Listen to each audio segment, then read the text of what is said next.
Welcome to From the Basement Up. My next guest is Shennel Fuller, a mom and entrepreneur who's created a clothing brand for kids that is known for its minimalist style. Shennel's genius is a gift for moms wanting soft, high-quality clothing that removes the fuss.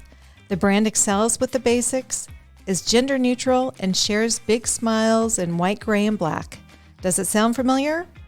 Well, it should. The clothing line is Miles of Milan, and it's been on Oprah's list of favorite things, recommended by celebrities, and found in stores like Saks and Nordstrom. The clothing inspires an effortless style that is current and allows a little one's cuteness to shine through. Shennel is a veteran in the world of fashion. She has worked as an executive at brands like Converse, Talbots, Levi, and Seven for All Mankind. And I'm very excited to have her share her journey with us today. Hello, Shennel, and welcome. Hello to you both. Thank you so much for having me. It's an honor to be here as you guys grow this podcast. Oh, thank you. We are so happy that you're here. Thank you for coming. So I did want to ask, I have found the feedback that we've gotten from our listeners is they really want to hear about our guests, your background, kind of what makes you tick. And really a lot of that kind of builds into your career and then how you build your brand. So I would love for you to give us just background on you. Yeah, absolutely. I think it's important as well. And just to give you my history is I'm born and raised in Boston. I'm living in California currently, but my parents are natives of the island of St. Vincent. So they came here in the early 70s looking for new opportunities in America.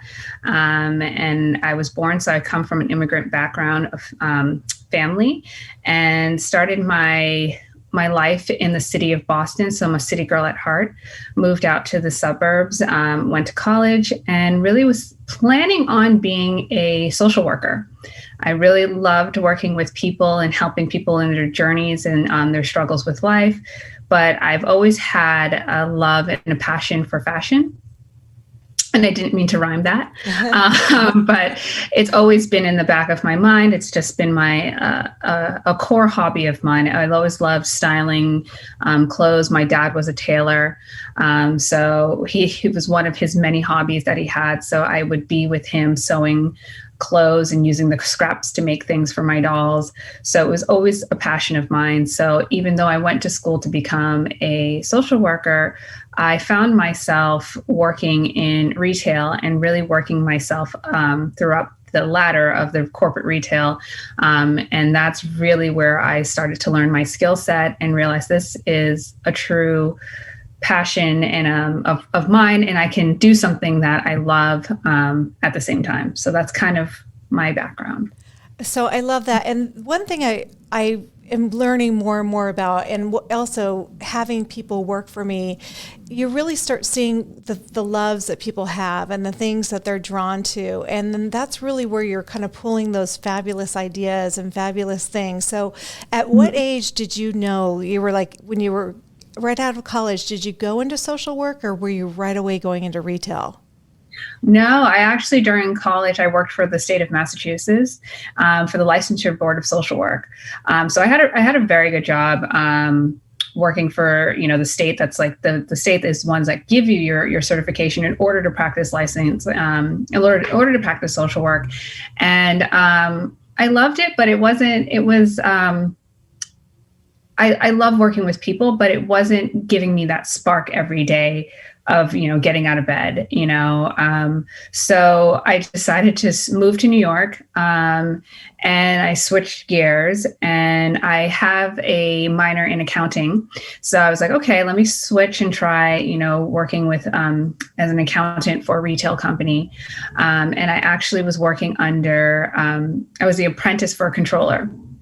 And it was in a very large, well-known, family-named, privately run fashion company.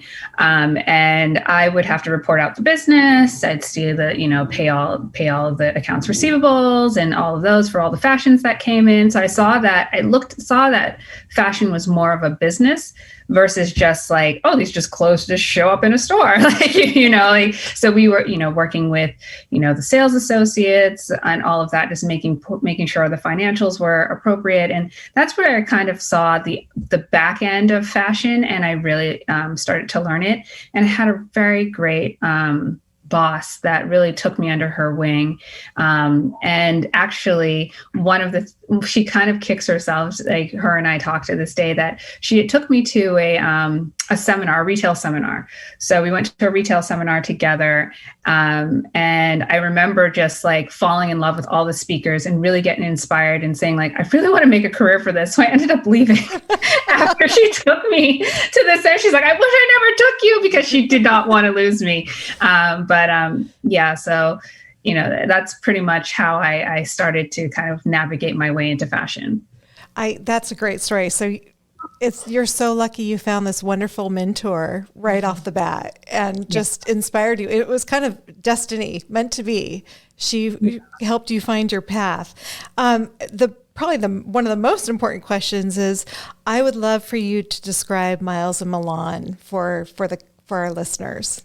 Yeah, so Miles and Milan is a basics children's clothing line. And I use basics loosely because we do offer some fashion items as well. But it's under the gender neutral lens that, it's a blank canvas for parents to use. When I was pregnant I began to receive clothing that was, stereotypical pink or blue, cartoon prints of fire trucks or ballerinas. But it didn't really seem to have a minimalistic approach to it. It was already predetermined. It was already stereotypical of like my kids going to like, fire trucks and baseballs, because if I have a boy, that's what they have. So I really wanted something that was sleek, that was, pretty much a foundation for parents to build upon. I really wanted it to be for everyone. So it didn't matter if you were a maximalist. It didn't matter if you were bohemian. It didn't matter if you were, very floral or approached or even loved color, that, these can mix and match into any wardrobe that you have. And it can become your go-to item as well, because as you know, parenting is a very time-consuming job. So you don't have the luxuries of perfecting perfectly manicured outfits. You just need to get out the door and have your kids and yourself look presentable. So that's kind of where it is. It's just basics that are meant to mix and match with anything in your child's growing closet, all under the lens of black, white, and gray. Yeah. And I love this because you'll see, at least I had a boy, and, he was fine at dressing himself, but some of my friends' daughters, the things that they would put together, it was quite funny. We had a uniform. I went to private school growing up, and I was kind of just thinking, this is kind of like an everyday uniform for kids that don't have a uniform. You don't even have to think twice about it. And I would be that kid running around being like, I went to public and private school, and all the kids that are like, uniforms are terrible, this sucks. I would be like, this is the easiest thing in the morning. I have to just throw on whatever it's laid out for me, and there you go. You don't have to worry what the kids put on. But there is one time in like third grade that my mom convinced me that jeans would look good under a skirt. So this is a huge thing. How does a person decide one day that they want to start a clothing line and your own fashion brand? How did that come about? Especially coming from a life of social work, I'm trying to connect them. It's amazing. Well, yeah. So I guess if I have to back up, I came from the lens of I wanted to be a social worker, worked myself up into a lot of corporate careers. My very first, so I was working at that private retail store, luxury retail store. And in order to get an understanding of true retail, my first corporate retail experience was Talbots. So I went to Talbots and I entered into their buying program. And I recommend anyone that wants to create anything of just getting a knowledge, whether you go to school for it or you find, you work in a company, like let's say, example, you want to be a chef, maybe you start as a waiter, then you start, in the back chopping vegetables, and you just learn the business. So that was my lens of like, okay, I really want to do this. I need to be able to understand all facets of fashion. So I went into a buying program at Talbots. I'm not a Talbots customer, but I wanted to know the business. I was 20, in my early 20s at the time. So I went in there trying to figure things out.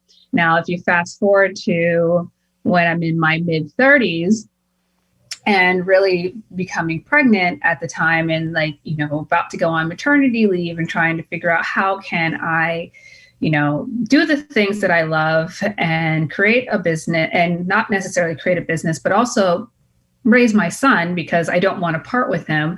I really had to take a step back and say, like, okay, how can I gain some sort of independence, but for myself, but also be able to be an important part of my child's milestones in the years of him growing up. So I started consulting when I was pregnant. And I was called retail consulting at that time, which allowed me a little flexibility that I needed. I could, take my son with me to my meetings, and all of that. And I really liked that ownership of being a consultant. And then it just happened when I was, again, a new mom, trying to run my business and trying to get out the door, and realizing, like, I don't have this hour of luxury to do my makeup and, pick out my clothes. I needed to get out the door. I needed to get out the door fast. I started to realize I had my uniform, as you will, just postpartum pregnant, had a few pounds. I would always wear a hat.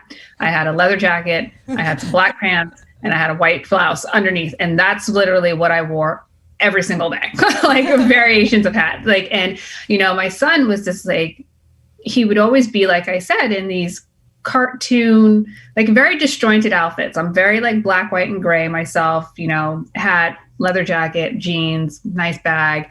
My kid's like in this like bright red or yellow splatter print, like SpongeBob SquarePants. And we just totally didn't look alike at all. So I had this like, okay, there's not something, he doesn't have this uniform. He doesn't have this basic tee. He doesn't have this. It's either Carter's or Gerber's. And we know the quality of that is just like, he spits up on it once and I have to throw it away. Like I need something that I can get out the door easy. So that's when I started to see that. I started to search for it, couldn't find it. And that's when I was like, okay, this could be something. Because I know there are moms out there like me that want to get out the door, but want to also look presentable. So I just used the skill set that I gained over those years in corporate retail to say, okay, I know I need X, I know I need Y, I know I need Z. Can I do this? And then I just decided to approach it. And that's really how it all started. Wow. It is a wow. I mean, this to me, when I'm looking at, as I was, thinking about the interview and thinking through the process, there's so many pieces here that I good for you. You are fearless. This is a tough thing to start. So congratulations. And who inspired you? Do you have a designer out there that may have inspired some of the designs? I know that you're kind of your own person in the space.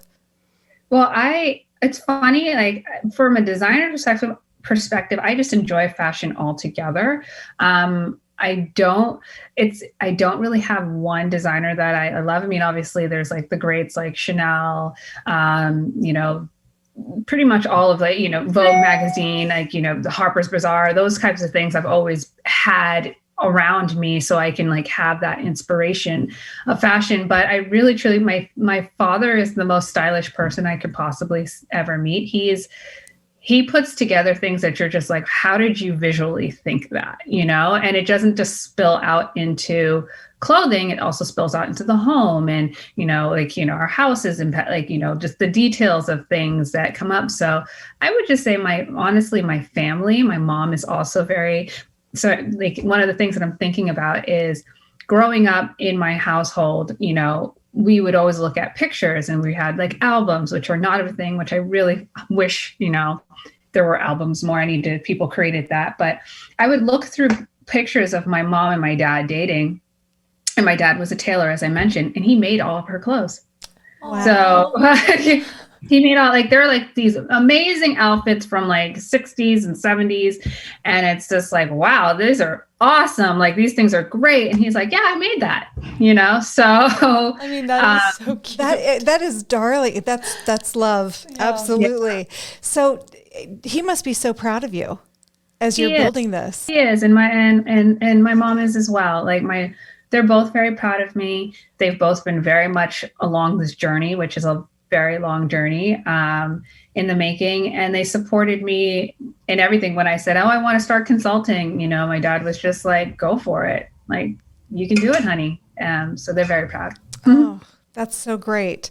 It's, when you have parents that are supportive like that, it just feels like you can do anything. So as far as the business goes, starting something and getting it launched, I mean, was this something you had to get funding for, or was it a bootstrap? Bootstrapped, completely bootstrapped. And I did it. So this is my 5th year anniversary, actually, from since the website was up. And it's funny, when I started it 5 years ago, I only started it with 2 SKUs. Wow. So I wanted to perfect and I still do, I have not taken any outside funding. I've always used my smart capital. Any money that's come in, I've reinvested it. I'm not paying myself. I'm putting in a lot of sweat equity. And I have a good team of people around me that are in belief of the dream as well. But yeah, I feel like when I started this, I wanted to start slow and perfect my vision and innovate on my vision purely with what my heart desired, and not be distracted by maybe what, let's say fundraising might have had. I might have been more into financials or more into like this, that I lost the vision. Yeah, Bootstrapped is where I started. I love it. So you were in the creative process all the way. All the way. Yeah. Yeah, that's great. And as far as, so you have, I first want to talk about your background, working for some of these big brands. Was that when you were doing consulting work, or were you under the brands for a while? Oh, I was under the brands for a while. So I worked for, again, I mentioned Talbots was my first introduction to corporate retail. And then I moved on to Converse, which honestly, one of the greatest companies I've ever worked for in my life. They really, truly believed in growing their people that they believed in. I love that. And again, I started in a very finance focused role. And I kind of was like, I want to be more of a creative, don't look at me as like crunching numbers and things over here. And it took many years of them just like, okay, Shennel, come sit in this meeting and tell me what you think, So I really owe a lot to them. And, I will speak nothing but great things about that company. So it was really hard to leave it and move to California. Oh, wow. And I moved to California to be with Seven and then Levi's. And then so after Levi's, I decided to consult. So is Levi's up in San Francisco? Levi's is in San Francisco. So did you relocate up there and then move back to LA? I bounced around. So I left Boston, moved to LA, then left LA, then moved to San Francisco. Then got pregnant in San Francisco and was just like, So then I started consulting and I started working for the wonderful Museum of African Diaspora. And it was almost, the only other way to say it was very spiritual and very God-sent, to be honest. Like, was walking up the street, on one of my many walks, and then just happened to see that this museum was closed. I wanted to go inside, and I realized that they were redoing it, and they had a retail store on the bottom floor, and they had no idea how to set up a retail store. And I have spent the past 15 years building brick and mortar stores for those brands that I had mentioned. So I was like, hey, I'll help. I can help you guys do this. And they're like, okay, like that would be great. And literally that's how it happened. So that was kind of I got to be a startup for consulting a startup for a museum. So that's kind of how I got that bug. So Shennel, I love that your clothing is made in the US. And to me, that is so important to help US manufacturers. And I would love to know like what your thought process was and how you went about to find your manufacturing like process or place. Yeah. So the real birth of Miles Milan started in San Francisco. I started trying to think things through, and I thought about using overseas.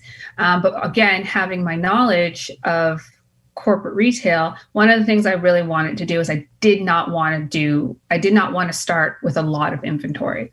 That was one of my main roles for for every one of my companies was just to be inventory management. So I know I didn't want to start with that. And I knew that going overseas would require me to hit minimums. Not to say that that's bad, but that's just for my business model. Again, starting in that creative, I wanted to see what worked before I, just like bet the farm. So I literally was just like, okay, I know that there are manufacturers in the US. There's a lot in the Midwest. There's a lot in New York, and in the South rather. But there are also in LA, because that's where I worked for 2 or 3 years. So I just started to reach out to the manufacturers that I knew in LA and ask them, could we do this minimum? Could we do that minimum? And then also I'm a bit of a control freak. I'm very, very OCD. So I love the idea of being able to sit down, touch, feel, go in, see the process as it was done, and really be able to either slow or speed the process with my manufacturers on site. That's perfect. I wouldn't say that's OCD. It's good quality control. Yeah. That's great. And also you're helping, your area, your community. Yeah. So it makes sense. Absolutely. So as far as like the texture, because I know your clothes are very soft, and how did you make that happen? Well, I'm very, again, maybe not OC, but I'm a very stickler for quality, and for especially fabrications. And again, that's a lot with my background as well. But I just would go through my own personal closet, honestly, close my eyes and feel all of the garments. And I would touch upon the one that would stop me emotionally. Like, oh, I like this. And everyone's different, but there is a universal like softness. Everyone can perceive something soft, but there's variations of soft.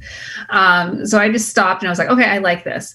And then I would go to and this is when my son, Jackson, was probably, 10 months. I would go in with him and my baby Bjorn, and I would walk down the fabric inventory or mills in LA, and I would say, do you have anything like this? And that's literally how I would create the fabric. Is I would just go and be like, I want something that feels like this. If it doesn't feel like this, what wash can we do to it? How many times can we wash it in order to get it to feel that way? Now that's another plus of doing something in the US, is that you can have those types of hands-on experiences where you can get that quality versus, not to say you can't get it overseas, but that time you can spend and communicate face-to-face versus through mail going back and forth. Like, nope, that's not right. Send it back. Okay, wait a week. Okay, this is what I want. Then come back. And so it just shortens time a little bit. So I'm just curious, are you still working with the same manufacturer? Yes and no. So I've expanded, obviously. So now I spread my categories out. So I work with multiple factories and I work with multiple fabric houses in order to like create different, fabrication. So like from a cotton to a fleece. Okay. And this is probably a touchy, just with COVID, how was it managing everything, the supply chain and everything for you? It was okay. I know that I'm blessed, and I know that a number of other manufacturers had a lot bigger issues than I did. My biggest problem was that obviously I went from having a team of like let's say 40 people working on something to like 6. So just being able to just get things out quicker was slower, but we were able to kind of do it on a skeleton crew. Okay, good for you. That's fantastic to hear. When working for the big brands and you've been in business for a number of years, what were some of the big lessons? And sometimes those hard lessons are, they're terrible, but they also make you a better business person. Yeah. And actually help you create your product, or things evolve. Is there anything that you're comfortable sharing? First of all, I used to look at failure as like the worst thing ever. It almost felt like it was a permanent, like, you couldn't get out of it. But I realized every failure is not permanent. it's temporary. And it's like, how do you look at it as like, you can either just give yourself that 5 minutes to mourn it, experience it, and then you have to figure out what you can learn from it. I actually had a manufacturer that who helped me get started. I owe him that company really a lot, and I will still like be grateful for everything. But he taught me that it's not really the best thing to put all your eggs into one basket. We've had a lot of, delivery issues where, I create campaigns and I'm saying like, okay, we're going to launch this new brand. And then it's like, no, so you're not ready yet.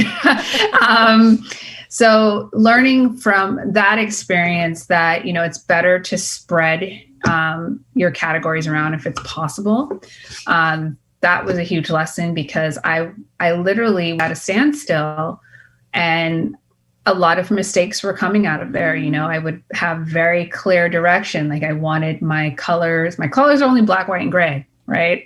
Can't mess that up, but they somehow find a way to put, the wrong embroidery on the wrong color. And what was another one that was a big one? The wrong size scale, mix that up. So, I couldn't offer my customers really anything until they fixed it. So that was a big lesson. Like, you could look at that like, I'm finished. I'm never going to be able to manufacture something again. Or you're like, okay, I know what you can do really well. I'm going to continue to have you do that. And I'm just going to look elsewhere for somebody else to do something else so that I'm not in this predicament again next season.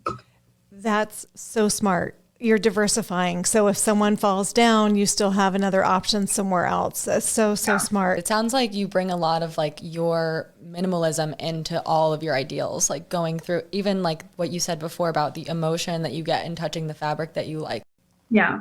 It's like not right. We're not creating anything new. Baby clothes been around forever. It's just like, just really honing in on the simplicity of things. Like, let's not make it too complicated. And that's like one of the big taglines. I was like, dressing your kids doesn't have to be complicated. Like, we're trying to make it no fuss, simple, soft basics that you will love, that will wear well, that will wash well. And one of the greatest things, like you said, it's very minimalist. One of the greatest joys that I get is when I see a customer who's bought my clothing, either like last year, now pregnant with their second or third, and their next child is wearing the same garment their first child wore. So yes. It's like, it's just proving that the quality, the little things that I'm focusing on and making sure that they're there is truly lasting from generation to generation. It's a staple piece. Absolutely. Yeah. Well, and you're in big stores. I mean, you're in Saks and Nordstrom, and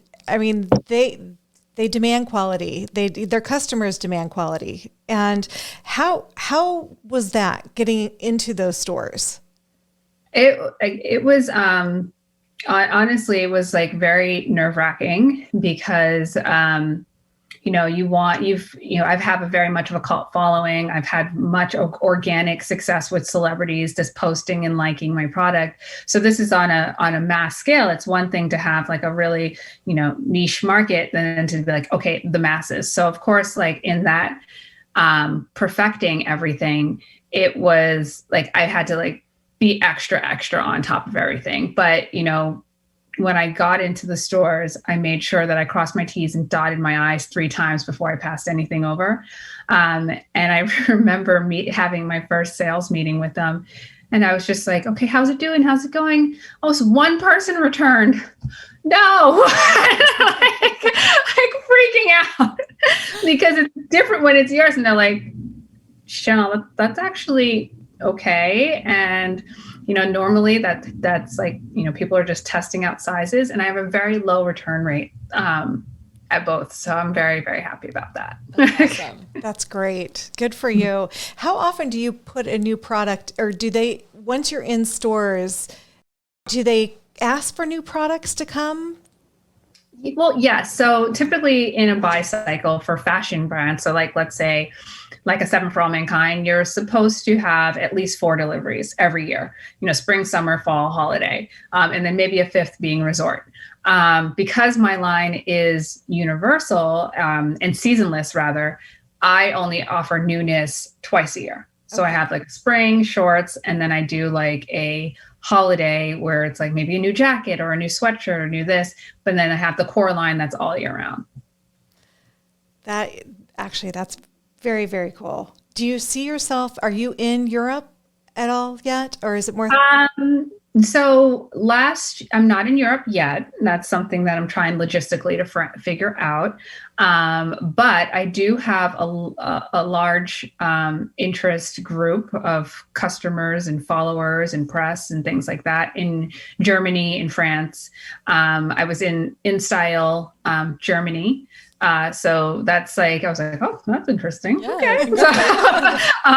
But I was very grateful to be in InStyle as a little girl that's like, growing up loving fashion magazines and being able to just be in one of the greats. That's oh my God. I bet the little girl in you is like, woohoo, freaking out. Screaming for sure. So actually, that's a good topic. How are you celebrating the wins? I try to. I don't do the best at it. I must admit, my husband is the one that's just like, you need to stop. But there are certain things that he's like, you need to stop and smile. There's certain wins, like the InStyle one, that stopped me in my tracks. Nordstrom and Saks stopped me in my tracks. Oprah, yeah, that put me on the floor. Yeah. But normally I just like give myself a little clap and then I keep going. So. Do you have a PR person that's doing the outreach for you? This is all organic. All organic. Wow. Good for you. True godsend. I've had a number of people like, so how did you do that? How did you do that? I'm like, I don't know. And it's all I can think of is just, I have a very high repeat customer rate.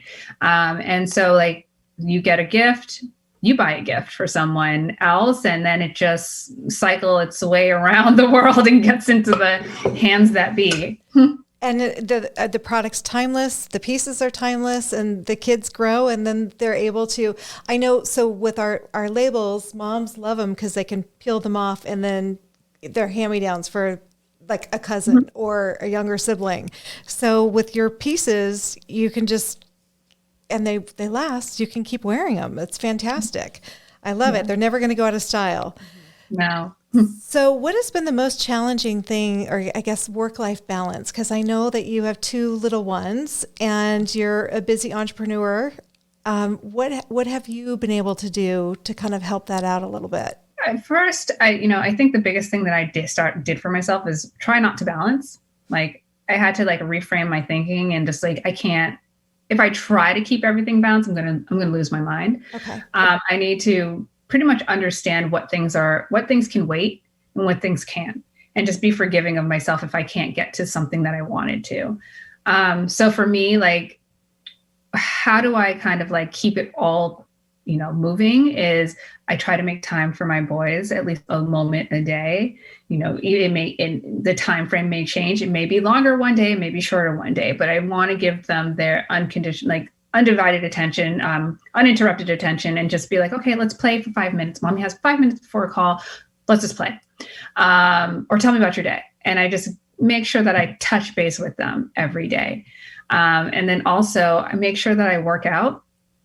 And I just try to give myself either 10 minutes, 5 minutes of just either walking on the treadmill, or on some days I try to get up early and do like an hour. So I just try to understand that I might not be able to do it all, but I can do a piece each day. I love that. That's what my dad always says. How do you eat the elephant, right?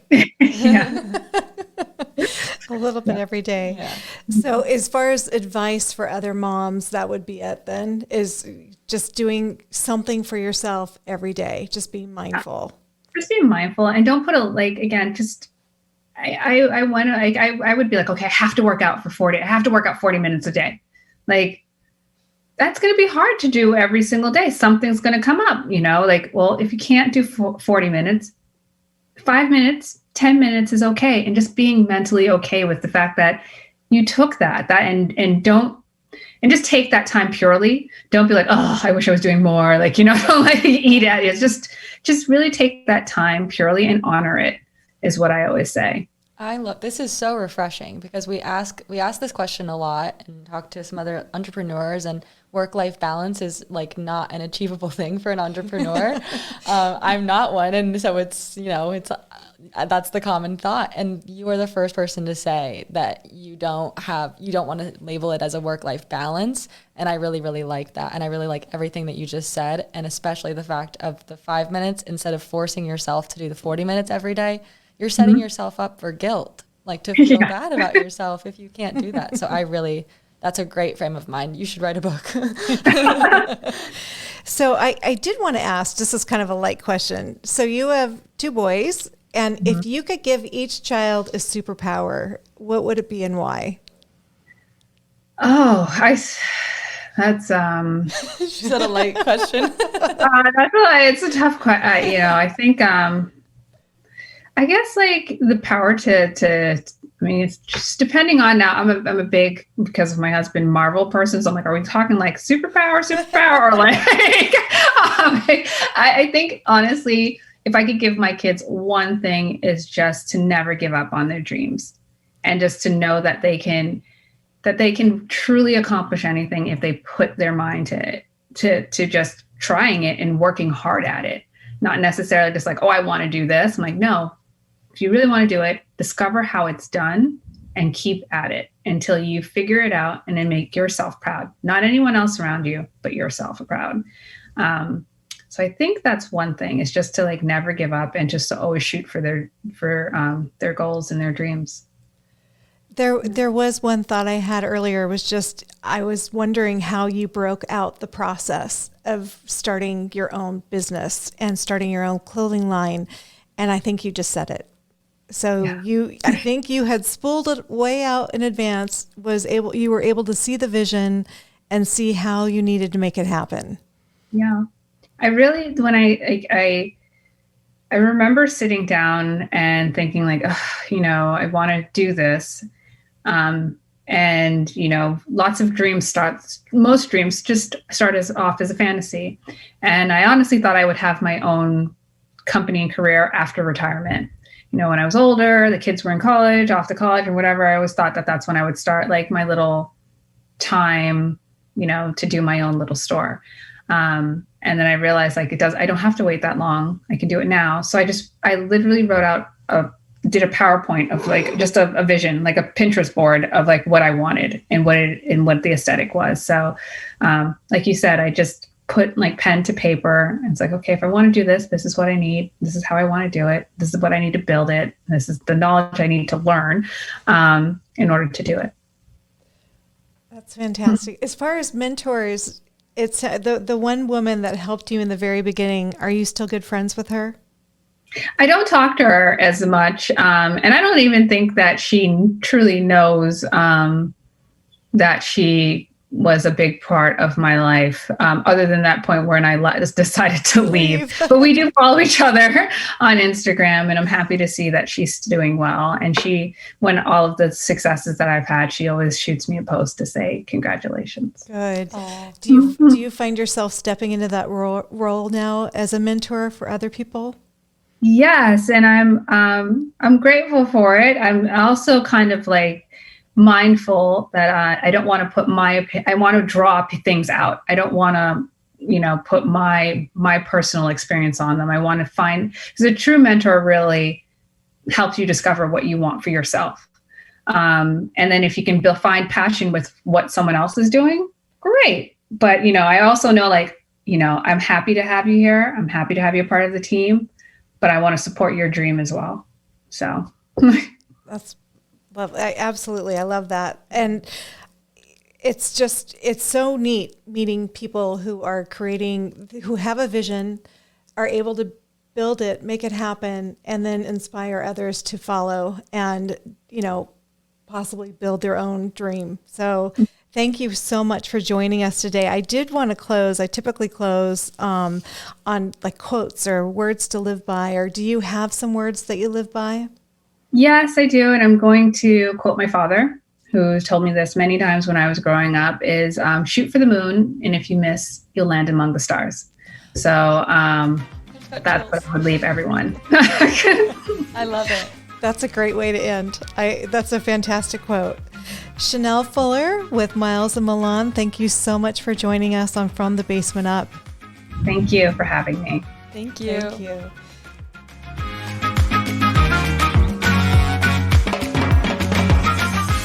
Thank you so much for joining us today on From the Basement Up. Please be sure to check namebubbles.com for our blog on the podcast and all of the show notes, resources, and links for our guests every Thursday. And please be sure to leave us a 5-star review wherever you get your podcasts. See you next week, and thank you.